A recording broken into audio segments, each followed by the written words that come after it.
Welcome to my learning journey. और आज हम करने वाले हैं next part of computer network revision. तो बेसिकली आज हम कंप्यूटर नेटवर्क के सबसे बेसिक टॉपिक स्टार्ट करेंगे, नेटवर्किंग डिवाइसेस, ठीक है, जो कि फ़िज़िकल लेयर के अंदर आते हैं। कल हमने फ़िज़िकल लेयर स्टार्ट कर दी थी। कंप्यूटर नेटवर्क में डिवाइसेस की ज़रूरत ही क्यों पड़ती है? सोचो तुम्हारे पास सिर्फ एक कंप्यूटर है, उसमें इंटरनेट नहीं है, दूसरा कंप्यूटर भी नहीं है, तो तुम डेटा सिर्फ उसी कंप्यूटर के अंदर यूज़ कर सकते हो।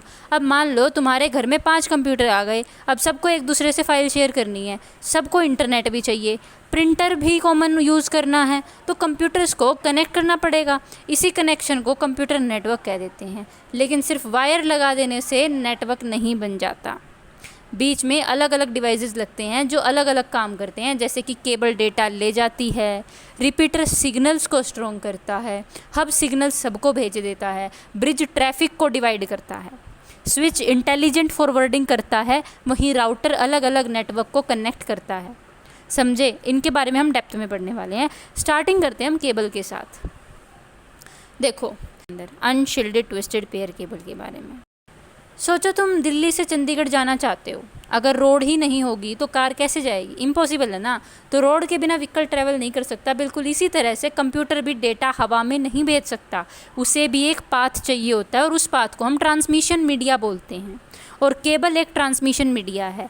केबल एक फिजिकल मीडियम है जिसके थ्रू डेटा को एक डिवाइस से दूसरे डिवाइस तक ट्रैवल कराते हैं, ठीक है। उसके बाद हम आते हैं इथरनेट लैन के ऊपर। ये भी एक टाइप की केबल है। इथरनेट दुनिया की सबसे पॉपुलर लैन टेक्नोलॉजी है। लैन का मतलब लोकल एरिया नेटवर्क, जैसे स्कूल में, ऑफिसेज में, कॉलेज लैब्स में, कंपनी फ्लोर में, इन सब जगह नॉर्मली इथरनेट यूज़ होता है। इथरनेट जनरली केबल्स के थ्रू कंप्यूटर्स को कनेक्ट करता है। अगली आती है अनशील्ड। अभी हम अनशील्डेड ट्विस्टेड पेयर केबल पढ़ के आए थे, उसी को शॉर्ट फॉर्म में कहते हैं यूटीपी। नाम को तोड़ते हैं, pair, unshielded twisted pair cable, जिसमें पेयर यानी कि अंदर 8 वायर्स होती हैं। ये दो दो के पेयर में बनी होती हैं, यानी कि 4 पेयर्स होते हैं। ट्विस्टेड यानी कि ये वायर सीधी नहीं होती, इन्हें घुमा कर ट्विस्ट बनाया जाता है। अब क्वेश्चन आता है, सीधी वायर्स क्यों नहीं बनाई? रीज़न बहुत इंटरेस्टिंग है। जब इलेक्ट्रिसिटी ट्रैवल करती है तो उसको उसके अराउंड मैग्नेटिक फील्ड्स बनती हैं। अगर 2 वायर सीधी पैरेलल चलेंगी तो दोनों एक दूसरे को डिस्टर्ब करेंगी। इस डिस्टर्बेंस को कहते हैं इलेक्ट्रोमैग्नेटिक इंटरफेरेंस। ट्विस्ट करने से ये इंटरफेरेंस बहुत कम हो जाती है, इसलिए वायर को ट्विस्ट किया जाता है। अगली टर्म है अनशील्डेड। शील्ड मतलब प्रोटेक्शन। कुछ केबल्स के ऊपर ना एक्स्ट्रा मेटल लेयर होती है, उसको शील्ड बोलते हैं। यूटीपी में कोई मेटल शील्डिंग नहीं होती, इसकी वजह से इसका नाम जो है अनशील्डेड ट्विस्टेड पेयर केबल है। ये चीप भी होती है, फ्लेक्सिबल भी होती है और इंस्टॉल करना भी इसको बहुत इजी होता है। इसी वजह से ऑफिसेज में मोस्टली इसी केबल का यूज़ होता है। अब मैंने एक चीज़ बताई थी अभी कि फ़िज़िकल लेयर का पार्ट होती है, क्योंकि उसका फ़िज़िकल लेयर का काम क्या होता है? डेटा को सिग्नल्स के फॉर्म में भेजना। इस लेयर को डेटा का मतलब नहीं पता, उसे सिर्फ सिग्नल्स भेजने आते हैं, ठीक है। चाहे वो फ़ोटो हो या वीडियो हो, डॉक्यूमेंट हो, ये भेज देगी, पर उसका मतलब भले इसको ना पता हो। अब एक चीज़ होती है कोलिजन। क्या कोलिजन पॉसिबल है? अब समझते हैं कि कोलिजन होता क्या है। सोचो एक ही रोड है, उस पर 2 कार्स हैं, एक टाइम पर अपोजिट डायरेक्शन से आएगी, बीच में टकरा गई, ये कोलिजन है। नेटवर्क में भी सेम होता है। एक केबल को एक ही टाइम पे 2 कंप्यूटर्स यूज़ करने की कोशिश करते हैं तो दोनों सिग्नल्स टकरा जाते हैं। इस सिग्नल को हम कह देते हैं कोलिजन हो गया। रिजल्ट क्या होता है? डेटा करप्ट हो जाता है, फिर दोबारा भेजना पड़ता है। इसलिए ओल्ड इथरनेट में कोलिजन बहुत कॉमन थी, इसलिए बताया मैंने कि कोलिजन क्या होता है। अभी जो हमने इथरनेट पढ़ा उसमें बहुत कॉमन था। अब हम एक टाइप पढ़ चुके हैं इथरनेट वाला अनशील्डेड पेयर का। दूसरा होता है 10 T। ये नाम देखकर हम कंफ्यूज हो जाते हैं, लेकिन इसको तोड़ते हैं। 10 का मतलब होता है 10 Mbps की स्पीड। मैक्सिमम डेटा ट्रांसफ़र की जो स्पीड है वो कितनी है? 10 Mbps, 10 मेगाबिट पर सेकेंड। Mbps का मतलब ये है। बेस क्या होता है इसके अंदर? बेस बैंड ट्रांसमिशन, मतलब एक टाइम पर केबल के अंदर सिर्फ एक ही सिग्नल ट्रैवल करेगा। बेस बैंड का मतलब ये होता है, अगर एक सिग्नल ऑलरेडी ट्रैवल कर रहा है तो दूसरा वेट करेगा। इसी वजह से कोलिजन के चांसेस रहते हैं। जिसमें जो T है 10 T, इसका मतलब होता है ट्विस्टेड पेयर केबल, मतलब यूटीपी केबल है ना, अनशील्डेड ट्विस्टेड पेयर केबल। तो फुल मीनिंग क्या हुआ इसका? 10 Mbps Ethernet running on twisted pair cable using base band transmission. वहीं इसमें एक आता है 100 T। यहाँ सिर्फ स्पीड बदल गई, बाकी कंसेप्ट सेम है।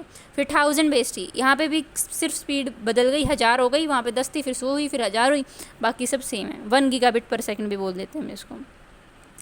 फिर आते हैं हम अपनी अगली केबल के ऊपर, which is the coaxial cable. देखो इसके अंदर 10/2 और 10/5 ये दोनों कोएक्सियल टेबल के स्टैंडर्ड्स होते हैं। सबसे पहले समझती हैं कोएक्सियल क्या है। इस केबल के अंदर एक कॉपर वायर होती है, उसके अराउंड इंसुलेशन होता है, फिर मेटल शील्डिंग होती है, फिर आउटर प्लास्टिक कवर होता है। 3 चीज़ें हुई, मैंने क्या बोला, उसके अराउंड एक इंसुलेशन होता है, मेटल शील्डिंग होती है, आउटर प्लास्टिक कवर होता है। शील्डिंग होने की वजह से नॉइस बहुत कम हो जाता है और इसी वजह से यूटीपी से बेटर प्रोटेक्शन देती है। 10/2 यानी कि मैक्सिमम डिस्टेंस इसका अप्रोक्स 200 मीटर है, ये कहना चाहता है। Actually industry standard around 185 metre है, लेकिन नोट्स जो है मेरे उसमें मैंने 200 मेंशन कर रखा है, क्योंकि जहाँ से मैंने पढ़ा था वहाँ पे भी 200 था। ठीक है, तो अभी हम इसको रिमेंबर कर सकते हैं कि 185 से 200 मीटर हम याद रख सकते हैं। वहीं 10/5 का जो मैक्सिमम डिस्टेंस होता है वो अप्रोक्स 500 मीटर होता है, इसलिए इसका नाम भी थिक इथरनेट पड़ा है। ओके, ये काफ़ी थिक केबल होती है। फिर आते हैं अब अपनी नेक्स्ट केबल के ऊपर, which is the fibre optics cable. अब फाइबर ऑप्टिक जो होती है ना, वो स्पीड ऑफ लाइट के हिसाब से चलती है, ये बहुत इंटरेस्टिंग है। बाकी सारी केबल्स इलेक्ट्रिसिटी से डेटा भेजती हैं, ये इलेक्ट्रिसिटी यूज़ नहीं करती। फाइबर के अंदर लाइट ट्रैवल करती है, लेज़र या फिर एलईडी से लाइट जनरेट होती है। ये लाइट ग्लास फाइबर के अंदर बाउंस करते हुए डेस्टिनेशन तक पहुंच जाती है। क्योंकि लाइट यूज़ होती है इसलिए स्पीड बहुत हाई होती है, क्योंकि हमें पता है speed of light is very much high and signal loss बहुत कम होता है इसके अंदर। EMI का इफ़ेक्ट ऑलमोस्ट नहीं होता, which was electromagnetic interference, EMI। और लॉन्ग डिस्टेंस कम्युनिकेशन के लिए फाइबर ऑप्टिक बेस्ट है। इंटरनेट बैकबोन, अंडर सी केबल्स और टेलीकॉम कंपनीज इसी का यूज़ करती हैं। ओके, क्योंकि लॉन्ग डिस्टेंस के लिए बहुत अच्छी है। उसके बाद आता है 100 FX। ये फाइबर इथरनेट स्टैंडर्ड है, 100 Mbps स्पीड प्रोवाइड करता है और लगभग 2 किलोमीटर तक कम्युनिकेशन सपोर्ट करता है। इम्प्लीमेंटेशन के हिसाब से डिस्टेंस वेरी भी कर सकता है। इसको याद कैसे रखेंगे, 100 FX है, फाइबर F है तो फाइबर ऑप्टिक्स, 100 है तो 100 Mbps की स्पीड प्रोवाइड करेगा। बस ये याद रखना पड़ेगा कि लगभग 2 किलोमीटर तक कम्युनिकेशन सपोर्ट करता है। उसके बाद एक प्रॉब्लम आती है अटेनुएशन। ये है क्या? देखो, अटेनुएशन समझते हैं। सोचो कि तुम किसी दोस्त को 1 किलोमीटर दूर से आवाज़ लगा रहे हो। जब तुम नाम बोलते हो उसका तो शुरू में आवाज़ बहुत लाउड होती है, जैसे जैसे डिस्टेंस बढ़ता है आवाज़ वीक होती जाती है। बिल्कुल इसी तरह से केबल भी सिग्नल डिस्टेंस ट्रेवल करता है। हर मीटर के बाद सिग्नल की पावर थोड़ी कम हो जाती है। सिग्नल को धीरे धीरे वीक होना ही अटेनुएशन कहलाता है और इसी प्रॉब्लम की वजह से बहुत लंबी केबल्स यूज़ नहीं करी जा सकती। और इसी प्रॉब्लम को सॉल्व करने के लिए अगला नेटवर्किंग डिवाइस हम पढ़ने वाले हैं, दैट इज़ रिपीटर। अभी हमने क्या पढ़ा, केबल हम कंप्लीट कर चुके हैं। नेक्स्ट डिवाइस हम पढ़ने वाले हैं रिपीटर। तो जो हमने अभी प्रॉब्लम देखी अटेनुएशन, उससे क्या हो जाता है, अगर जब वो आगे तक पूरी जहाँ पे हमें भेजना है वहाँ तक नहीं पहुँच पाती तो बेसिकली क्या हुआ, डेटा करप्ट हो गया। मेरे को आवाज़ लगानी थी अंशिका, ठीक है, अब वहाँ तक अंशिका नहीं गया, वहाँ पे अंशिका मेरा आगे तक रह गया, इक्का पीछे पहुँच गया, डेटा करप्ट हो गया, कम्युनिकेशन फेल हो गई। तो इंजीनियर्स ने सोचा कि क्या कोई ऐसा डिवाइस बन सकता है जो बीच में खड़ा होकर सिग्नल्स को फिर से नया बना दे। इसी डिवाइस का नाम रखा गया रिपीटर। ये एक नेटवर्किंग डिवाइस है जो वीक सिग्नल्स को रिसीव करता है, उसको रीजनरेट करता है और फिर नेक्स्ट केबल में दोबारा स्ट्रॉन्ग सिग्नल के फॉर्म में भेज देता है। ध्यान देना इस बात पे कि ये सिर्फ सिग्नल को एम्पलीफाई नहीं करता, उसको रीजनरेट करता है। ये डिफरेंस बहुत इंपॉर्टेंट है। एम्पलीफाई और रीजनरेट में फ़र्क क्या होता है, बहुत कंफ्यूज हो जाते हैं लोग इसमें। सपोज कोई ओरिजिनल सिग्नल था बड़ा सा, ठीक है, वो ट्रैवल करते वक्त वीक हो गया, जैसे मैंने बोला अंशिका था वो इक्का रह गया, अंशिका हो गया।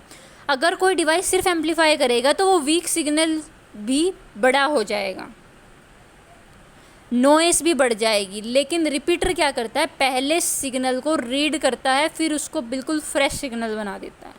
यानी कि जो पहले वाला था उसने पूरा रीड किया, उसको पूरा फ्रेश सिग्नल बना के आगे भेजा, मतलब नया सिग्नल जनरेट करता है। इसीलिए रीजनरेट द स्ट्रेंथ, ये काम होता है हमारे रिपीटर का। रिपीटर OSI मॉडल में कहाँ काम करता है, in the physical layer of OSI model पर काम करता है। फिजिकल लेयर को डेटा का मतलब नहीं पता होता, वो सिर्फ सिग्नल देता है, इलेक्ट्रिक हो ऑप्टिकल हो बस। इस वजह से रिपीटर को भी ये नहीं पता होता कि अंदर फोटो जा रही है या वीडियो जा रही है, उसके लिए सब सिर्फ सिग्नल्स हैं। रिपीटर डेटा को रीड करता है क्या? बिल्कुल भी नहीं करता। ये पैकेट भी नहीं देखता, फ्रेम भी नहीं देखता, आईपी एड्रेस भी नहीं देखता, यहाँ तक कि मैक एड्रेस भी नहीं देखता, सिर्फ सिग्नल्स देखता है। जो आया था उसको रीजनरेट करके भेज देगा। इसी वजह से इसका काम जो है receive the signal, regenerate and forward, बस काम खत्म इसका यहीं पे। सेकेंड चीज़ इसके अंदर आती है फॉरवर्डिंग, रिपीटर करता है ये। इसका मतलब है कि जिस डायरेक्शन से सिग्नल आया उसको रीजनरेट करके आगे भेज दिया, कोई डिसीजन नहीं लिया, कोई फिल्टरिंग नहीं की, कोई इंटेलिजेंट काम नहीं किया, बस आगे भेज दिया।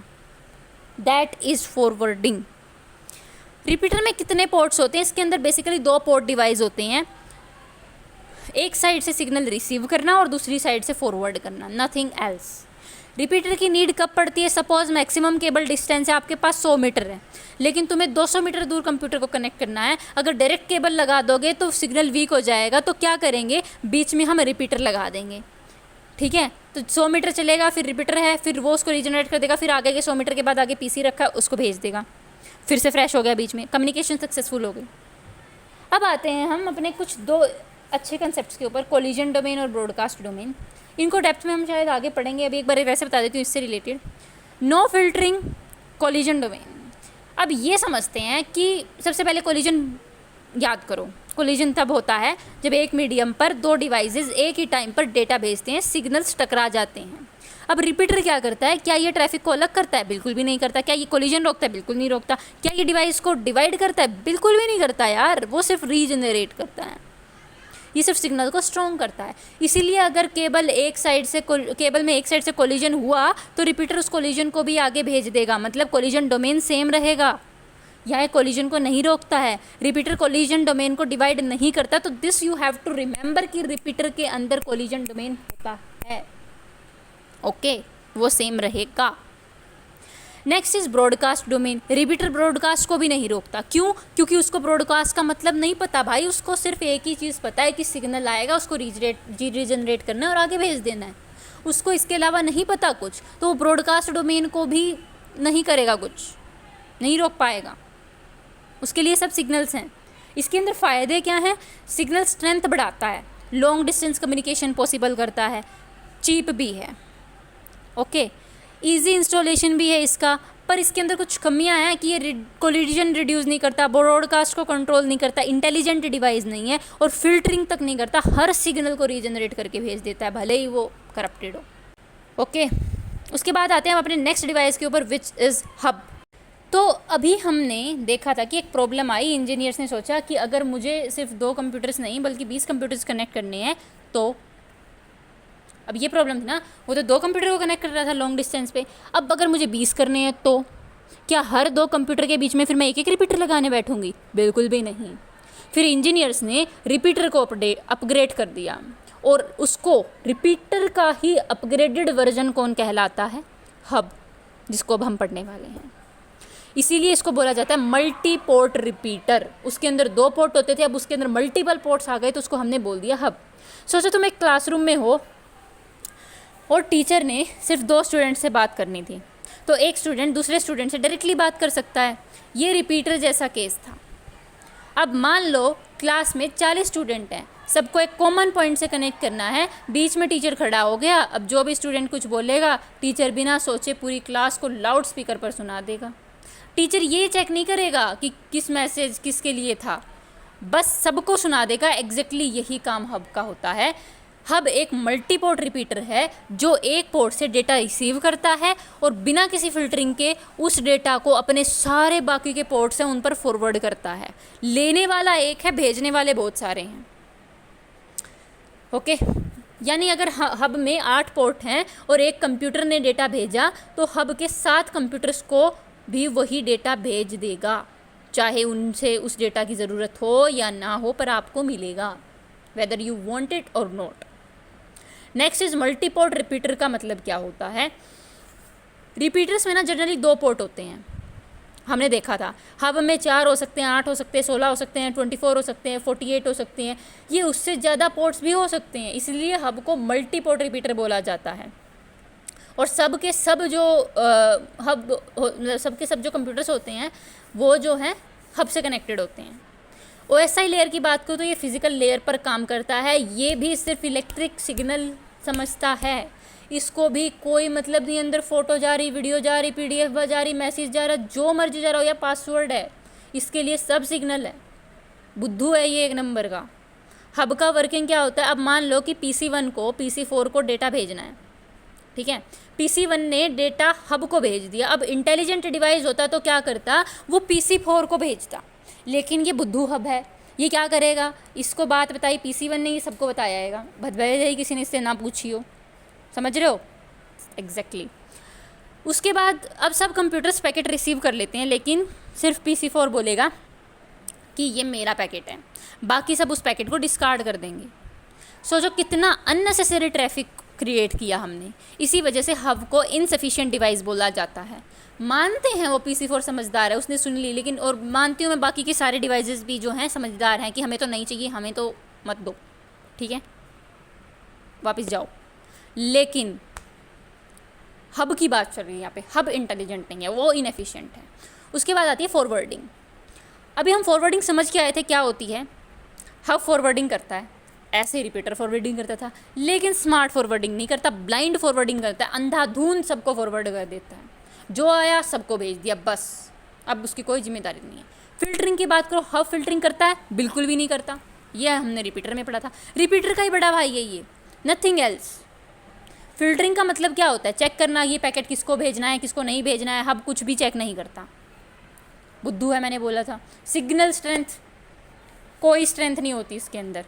इसका मतलब ये नहीं है कि हब सिग्नल्स को वीक कर देता है, एक्चुअली हब भी रिपीटर की तरह सिग्नल्स को रीजनरेट ही करता है, लेकिन इसका मेन काम सिग्नल को मल्टीपल पोर्ट्स पर डिस्ट्रीब्यूट करना है, कोई स्ट्रेंथ देना नहीं है।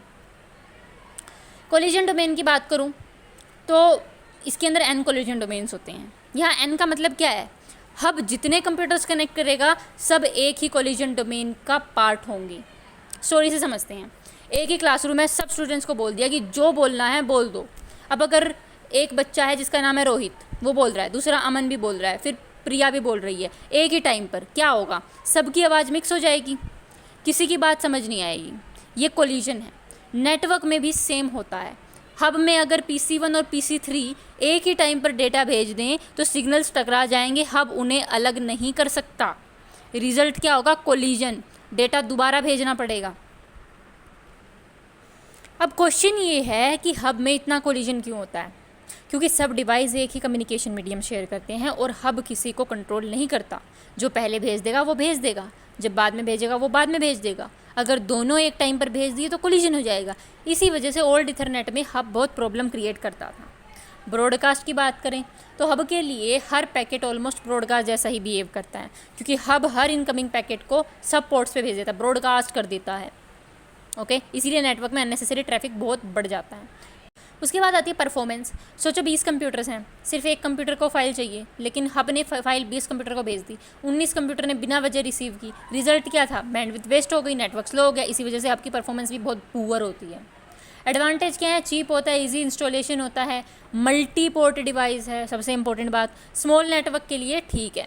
पर डिसएडवांटेज क्या है इसकी, इंटेलिजेंट नहीं है, मैक एड्रेस नहीं पढ़ता, फिल्टरिंग नहीं करता, सब पोर्ट्स को भेज देता है।